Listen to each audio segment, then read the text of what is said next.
I'd like to say I was surprised when my grandson looked at me like a stray dog. I wasn't. What I was patient. Building an empire teaches you how to wait. I sat there in my faded flannel, swallowing the disrespect, letting him and his girlfriend mock my boots. They saw a pathetic old man who didn't belong in their fine dining world. They didn't know that in exactly 10 minutes, her untouchable CEO would walk through those heavy doors and bow to me. To understand how we ended up in a private dining room with a Michelin-starred menu I didn't care about, you have to understand the difference between building a kingdom and simply inheriting the keys. 40 years ago, I started Apex Logistics with one rusted truck, a mountain of debt, and a pocket full of final notices.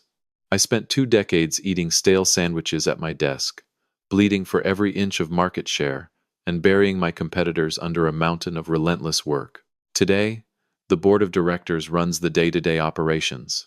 My biggest crisis is whether the trout are biting at the lake upstate. I earned the right to wear a faded flannel shirt. I earned the right to wear 10-year-old Red Wing boots that have seen more dirt than a country road. I don't need to dress like a billionaire because I already am one. Jason never understood that. My eldest grandson was born on third base and spent his entire miserable life convinced he hit a triple. He is the kind of kid who uses the word summer as a verb. He drove a pristine Porsche 911 that the family trust paid the lease on, and he wore a heavy gold Rolex Daytona on his left wrist. The watch was supposed to communicate unquestionable success. What it actually communicated was a staggering monthly financing plan he secretly begged his mother to cover when his allowance ran dry. He was a walking billboard for wealth he hadn't generated. And like all imposters, he was terrified someone might look past the shiny veneer and see the hollow, crumbling foundation underneath. He needed to project superiority because he had absolutely nothing else. Then there was Sarah. Jason had been dating her for 3 months, and this dinner was supposed to be the grand introduction. Sarah didn't just climb the corporate ladder, she practically brought her own scaffolding and stepped on anyone in her way to set it up. She worked in middle management at some massive multinational firm, the kind of place where people use phrases like synergistic alignment and leverage to hide the fact that they produce absolutely nothing of value. From the moment we met outside the restaurant, she looked me up and down the way a health inspector looks at a bloated rat in a kitchen. I had just come back from a 3-day fishing trip. I hadn't changed. I didn't see the point. We were family, or so I naively thought. But standing on the manicured, rain-slicked sidewalk of Manhattan's most exclusive steakhouse, I wasn't a grandfather to them. I was a liability, a walking, talking blemish on their carefully curated aesthetic. Jason introduced us with a tight, apologetic smile directed entirely at her, not at me. Sarah, this is my grandfather. He is retired, likes to fish. He said the word fish, like it was a terminal disease he was deeply ashamed to be associated with. He didn't mention Apex Logistics. He didn't mention the trust fund that paid for the very bespoke Italian suit he was wearing. He just nervously adjusted his financed Rolex and tried to physically stand a few inches further away from my scuffed boots, as if failure might be contagious. She offered me a hand.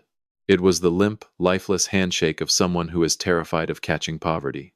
"Nice to meet you," she said, her voice dripping with artificial sweetness.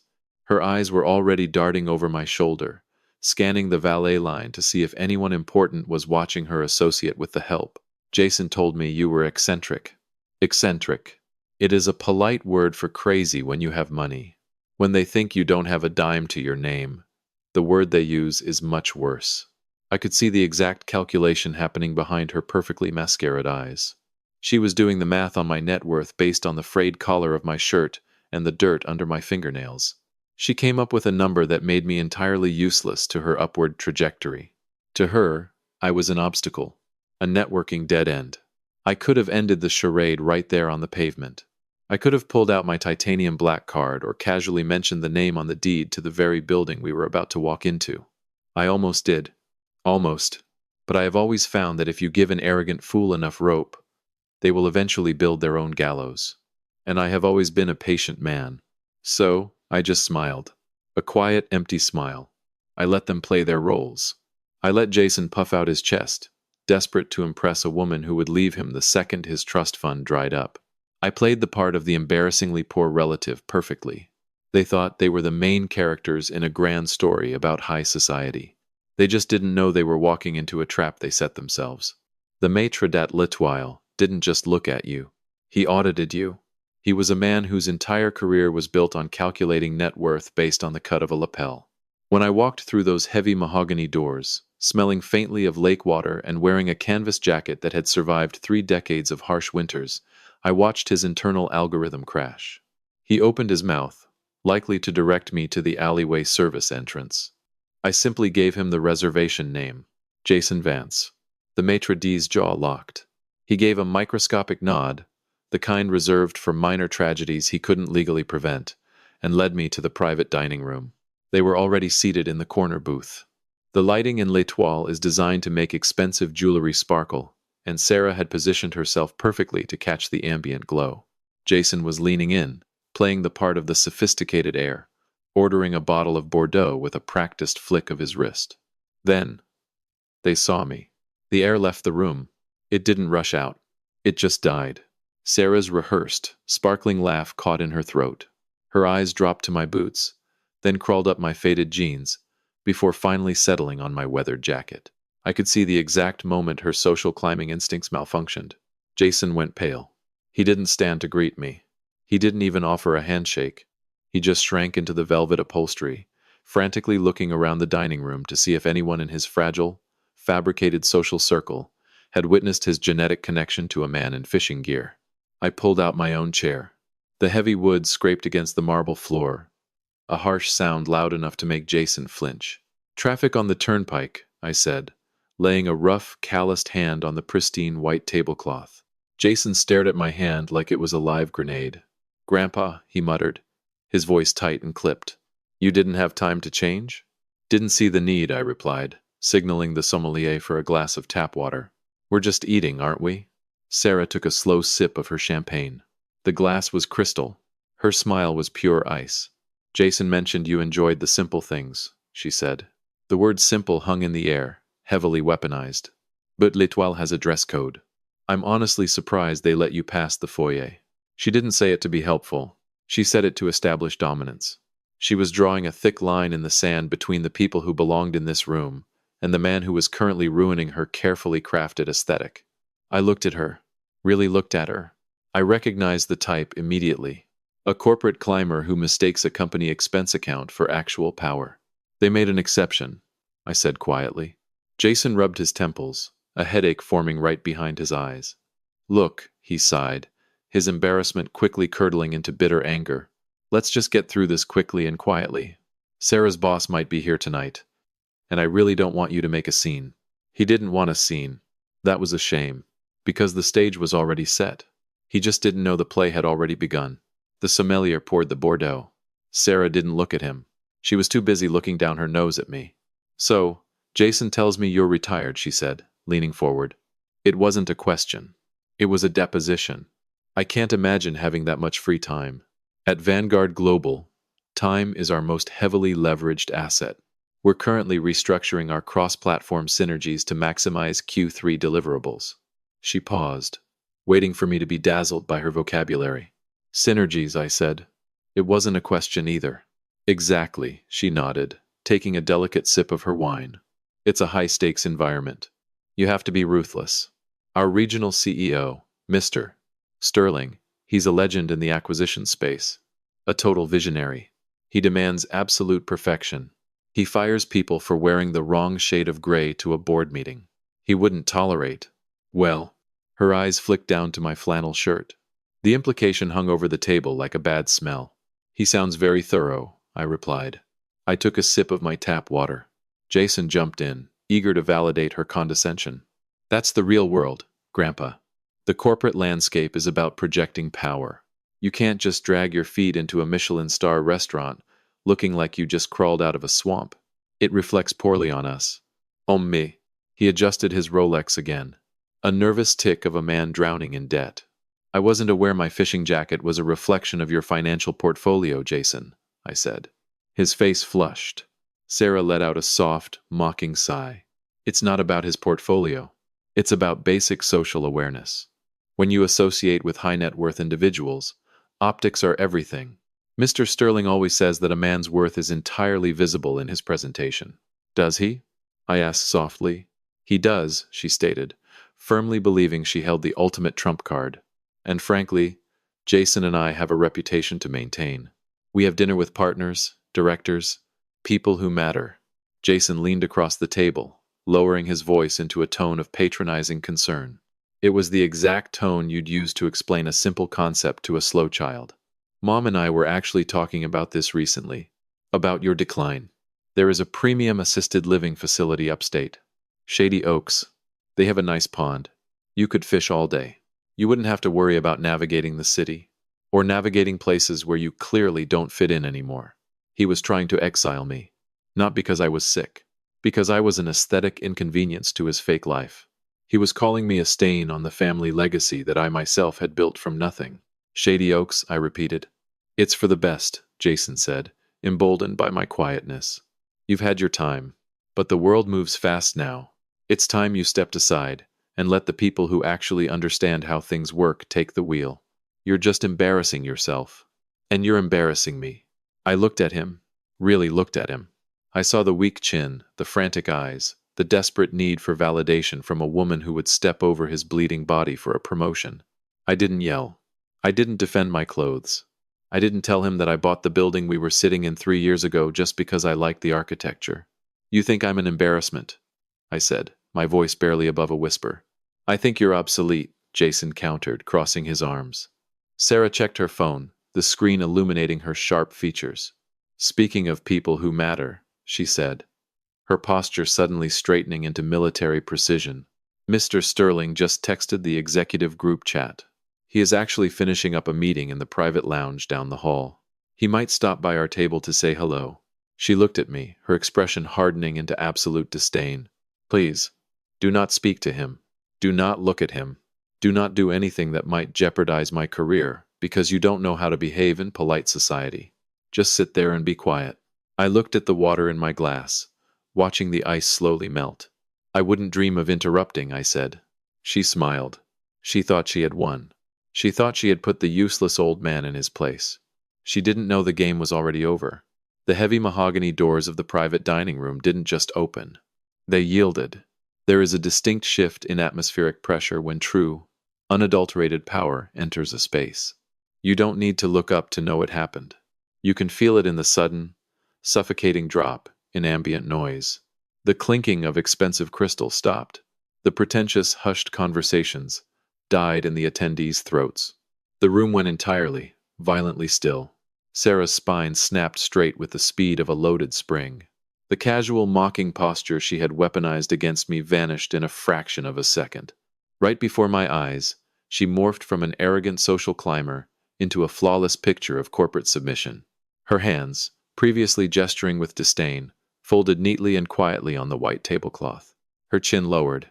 The venom in her eyes was instantly replaced by a desperate, hungry gleam. Beside her, Jason mirrored her sudden panic. He sat up so fast he nearly knocked over his overpriced Bordeaux, his face flushing a deep, terrified crimson. Richard Sterling walked into the room. He looked exactly like the legend she had spent the last 20 minutes building. He wore a custom-tailored charcoal suit that moved like liquid armor, a sartorial statement designed to make everyone else in the room feel immediately underdressed. His silver hair was perfectly swept back, and his eyes were the color of wet slate.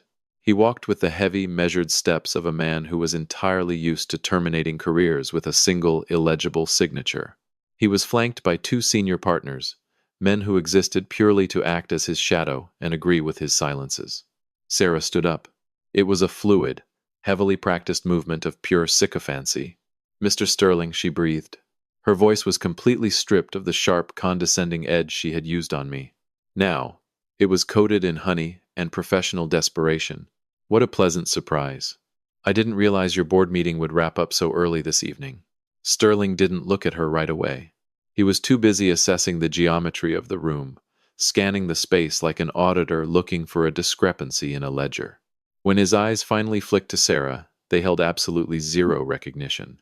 To him, she wasn't a rising star. She was just another interchangeable asset on a very long spreadsheet. Sarah from Vanguard Global, she added quickly, swallowing her pride to remind him that she existed. Cross-platform synergies team. We briefly spoke at the Q2 regional mixer in Chicago. Right. Sarah, Sterling said. His voice was entirely flat, carrying the mechanical courtesy of a man reading a script he didn't care about. He wasn't really looking at her anymore. His gaze had already drifted past her carefully curated designer outfit. It drifted past Jason's sweating forehead. It traveled the length of the table and landed squarely on the corner booth. On me. I watched the sheer terror bloom in Sarah's eyes as she noticed the shift in his attention. She thought he was staring at my faded flannel. She thought the regional CEO was currently evaluating the scuffed leather of my 10-year-old boots.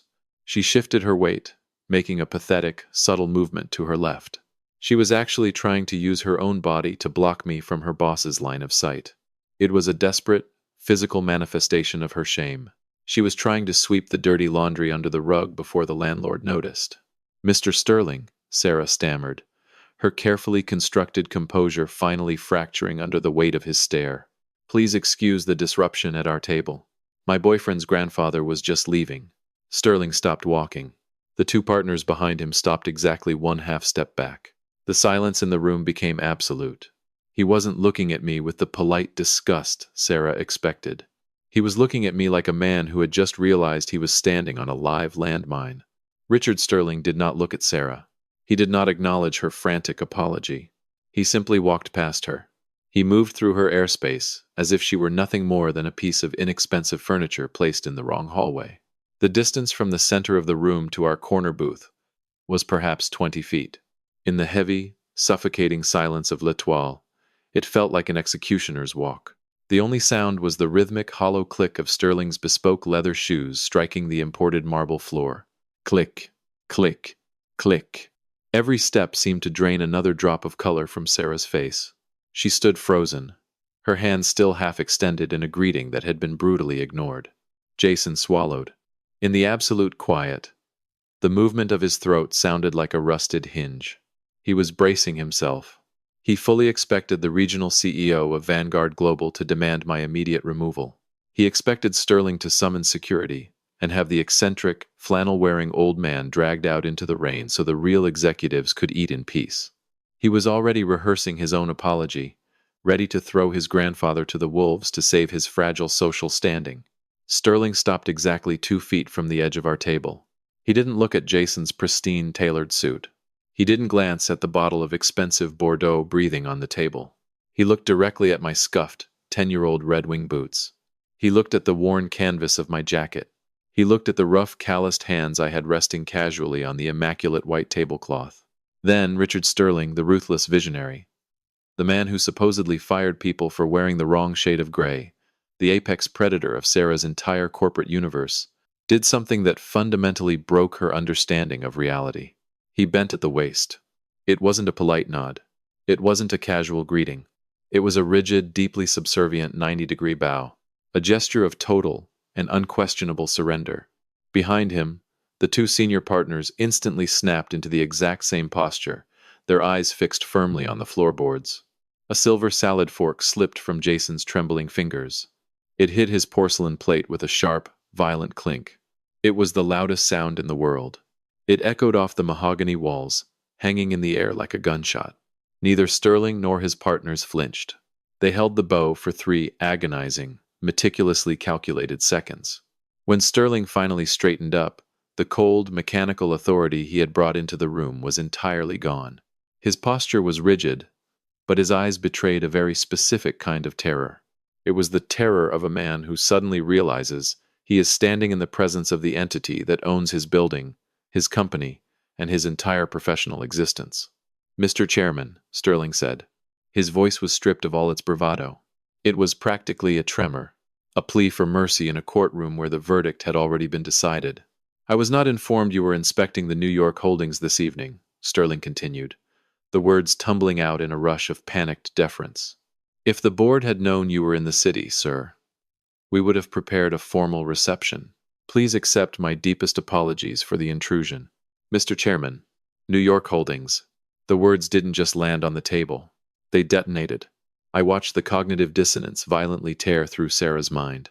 Her jaw actually dropped, the lips parting in a silent, grotesque mask of pure shock. The skin of her face turned the color of wet chalk.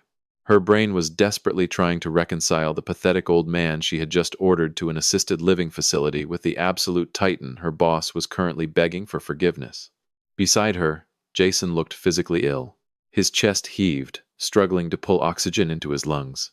The heavy gold Rolex on his left wrist no longer looked like a symbol of wealth. It looked like a very cheap, very heavy handcuff. I didn't stand up. I didn't adjust my collar. I just kept my eyes on the melting ice in my water glass.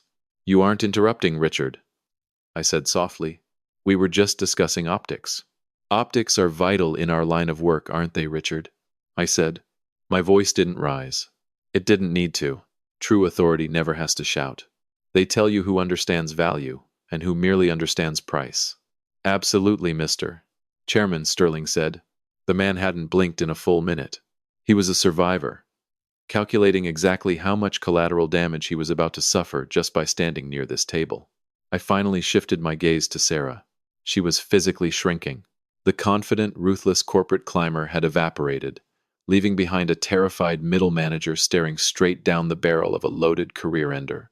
"Your employee here," I gestured loosely toward her with my water glass, "was just explaining to me that a man's worth is entirely visible in his presentation." She assured me I was a networking dead end, a stain on her upward trajectory.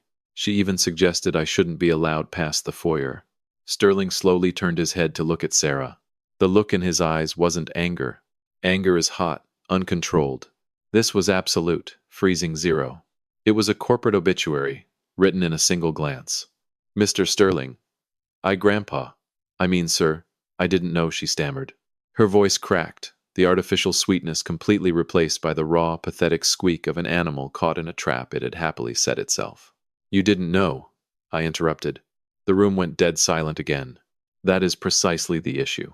At Vanguard Global, we do not pay executives to act decently, only when they are aware they are speaking to a billionaire. We pay them to have judgment.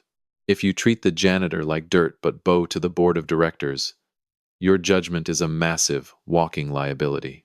I looked back at Sterling. "Richard, I strongly suggest you reevaluate the character of the personnel in your cross-platform synergies team. I do not want anyone managing my assets who mistakes basic cruelty for sophistication." "She will be clearing out her desk tonight, sir," Sterling stated. It wasn't a discussion. It was an execution. Sarah made a sound like a deflating tire and sank back into the velvet upholstery, burying her pale face in her hands. She was done, and she knew it. Then, I turned my attention to Jason. My eldest grandson wasn't breathing. He looked like a man strapped to the electric chair, watching the warden casually reach for the switch. The arrogant swagger was gone. The fake superiority had vanished into thin air. He wasn't a high society heir anymore. He was just a terrified boy wearing a suit he couldn't actually afford. "As for you," I said, leaning forward just an inch. The heavy mahogany table felt solid under my forearms. "Shady Oaks. It has a nice pond. I believe that was the recommendation, wasn't it?" "Grandpa, please." We were just stressed." "I was trying to," he babbled, his hands shaking so badly he had to grip the edge of the table to keep them still. "You were trying to project power." I finished for him, my tone completely devoid of sympathy. "But power isn't a leased Porsche, Jason. Power isn't a financed Rolex you beg your mother to pay for every month. That is just expensive camouflage." I pulled my phone from my canvas jacket pocket. I unlocked the screen. "I built an empire from dirt because I knew how to identify a bad investment," I said, looking him dead in the eye. "And right now, Jason, you are a catastrophic leak of capital. You are a bad investment." "Don't do this," Jason whispered. The reality of his impending poverty was finally crushing the breath out of his lungs. "I'm your grandson. You are a man who just told the founder of his bloodline to go rot in a nursing home so he wouldn't embarrass a mid-level corporate climber at dinner," I replied smoothly. "Tomorrow morning, the family trust is sealed to you. The black Amex in your wallet is currently a piece of useless plastic. The lease on the 911 will be terminated by Friday morning. You are cut off. Completely, entirely, and permanently." He opened his mouth to argue, to plead, to offer some pathetic, weeping excuse that he thought would rewind the clock 5 minutes. I raised one finger. Just one. He snapped his mouth shut. It cost him everything. He just didn't know the exact dollar amount yet. I reached into the inner pocket of my faded canvas jacket. I didn't carry a slim, designer wallet like the one Jason was currently sweating over. I used a simple, worn leather money clip. I slid out a solid titanium black card. It hit the immaculate white tablecloth with a heavy, definitive thud. I didn't hand it to Jason. I pushed it toward the sommelier, who had been standing completely paralyzed in the corner of the room, holding his breath for the better part of 10 minutes. Put the Bordeaux on this, I told him quietly, and bring the young man a glass of your coldest tap water. He is going to need a clear head for the bus ride home. I stood up. In the absolute silence of the room, the scraping of my wooden chair sounded exactly like a judge's gavel coming down for the final time. I didn't spare another glance at Sarah. She was still slumped in the velvet booth, her face buried in her trembling hands, quietly mourning a corporate career that had been brutally reduced to ash before the appetizers even arrived. I didn't look back at Jason either. He was staring blankly at the table, his chest heaving, slowly realizing that the heavy gold watch on his wrist was no longer a status symbol. It was a countdown to his own bankruptcy. I turned my back on the wreckage and walked out. As I crossed the threshold of the private dining room, the maitre d' pulled the heavy mahogany doors wide open. He didn't look at my boots this time. He just bowed his head in strict, terrified reverence as I passed. Here is the truth about people like Jason and Sarah. They spend their entire lives building paper castles. They are absolutely convinced that respect can be purchased at a luxury boutique or leased from a high-end dealership. They don't understand how the world actually works. Respect is not bought with designer brands. Designer brands are bought with the respect earned from decades of bleeding on the unforgiving battlefield of commerce. You do not become a king simply by putting on a shiny crown. You become a king by surviving the war. Some people spend 25 years desperately pretending to be untouchable elites, building an entire identity on borrowed money and fake smiles. And they can lose that entire imaginary kingdom on a rainy evening, simply because they couldn't stand the sight of an old man in fishing gear. I told you at the very beginning that I wasn't surprised by their behavior. I wasn't. What I was ready. If you think Jason and Sarah got exactly the reality check they deserved, hit that like button and join our community by subscribing. Drop a comment below and share this story with anyone who needs a harsh reminder that the quietest person in the room is usually the one who owns it.